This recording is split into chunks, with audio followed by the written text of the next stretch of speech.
My mornings are never complete without uttering those three magical words, "Oh my God." Even after taking so many precautions, I'm absolutely sure I reach my office forgetting at least one thing. Sometimes it's the wallet. Sometimes I forget my watch. Sometimes, and my personal favorite, I forget company ID cards. Contest chair, fellow Toastmasters, and everyone who forgets something or another. I figured out the root cause for all this evil is actually searching. I keep searching for things, and then in the meantime, searching for one thing or another slips my mind, and I reach office. Unfortunately, my mother is the victim, because I usually ask my mother where what is, even when I organize my room. Ma, where is my wallet? Ma, where is my company ID card? Ma, where is my girlfriend? No, I didn't ask her that. Now, on one Sunday afternoon when I was lazy on my couch, my mother had enough of it. She came to me and said, "Son, it's time to clean your room." She gave a very persuasive speech and used a great prop, kitchen knife. Now, I honestly believe that cleaning is a waste of human time, energy, and ingenuity.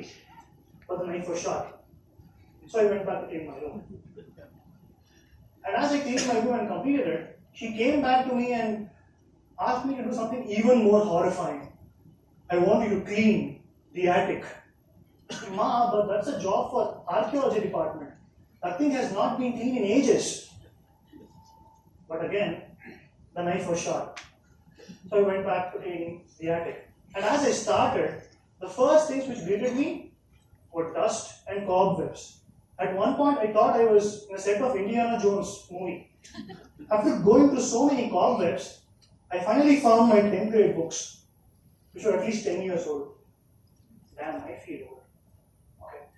Next up, I found many prehistoric relics, like the Harbinger of Death, which I fear even today, report cards. And next, the overhyped scrapbook, which was living up to its name, scrap. And embarrassing photos. My school had this tradition of year-end photos, and my aunts would look at the photo and say, "Oh, so cute." I'd be like, "No, too embarrassing." And as I cleaned the room, I found an old printed paper.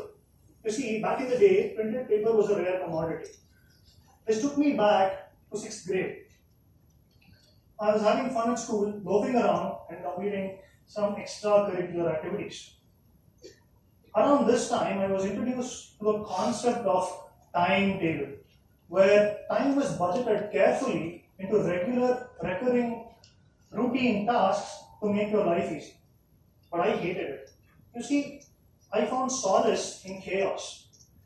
I am someone who likes surprises, so whenever I used to search my bag, I would search for a science book and find a math book.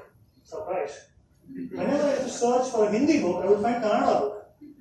Whenever I used to search for English book, I would find nothing. That's why Toastmasters.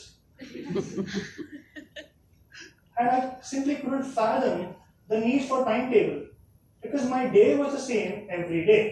Get thrown out of bed in the morning, get thrown into the bus later, get thrown out of class during school, get thrown out of school in the evening, and get thrown back into bed in the night.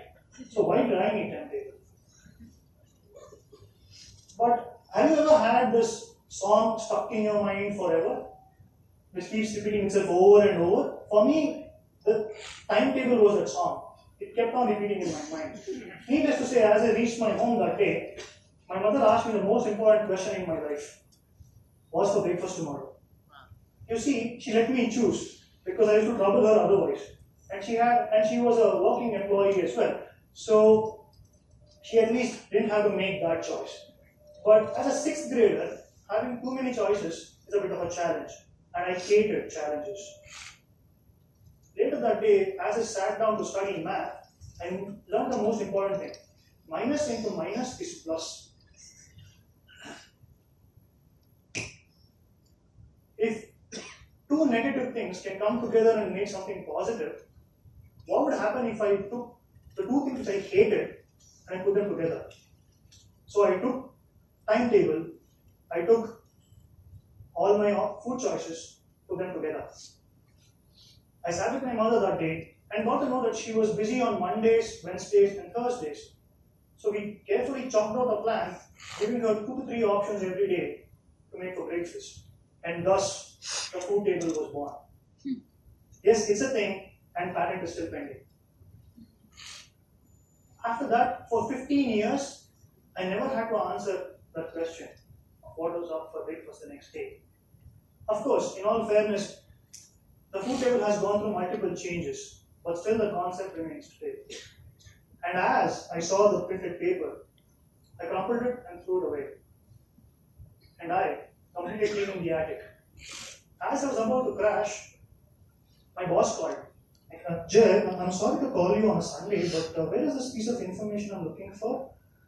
Sir, go to the documentation section. The third cupboard, E203, second shelf. It's either in the green file or the blue file. Yeah, thank you, sir. Funny thing though was, I was organized at work to the point where everyone asked me where what was. But I wasn't organized at home. That day I sat down and I wrote stuff. You see, for me everything is just a box. House is a box where you live, wardrobe is a box where you keep your clothes, and a drawer is a box where you keep all of your stationery. I sat down and I wrote what was there in each box. It saved me a lot of time then, and I keep updating the list. And it saves me time on a daily basis. If a simple act of food table saved me 15 years worth of questions, if a simple act of listing down things is saving me time on a day-to-day basis, I can only imagine how much more I'll be able to sleep if I get completely organized. I'm getting organized. Are you?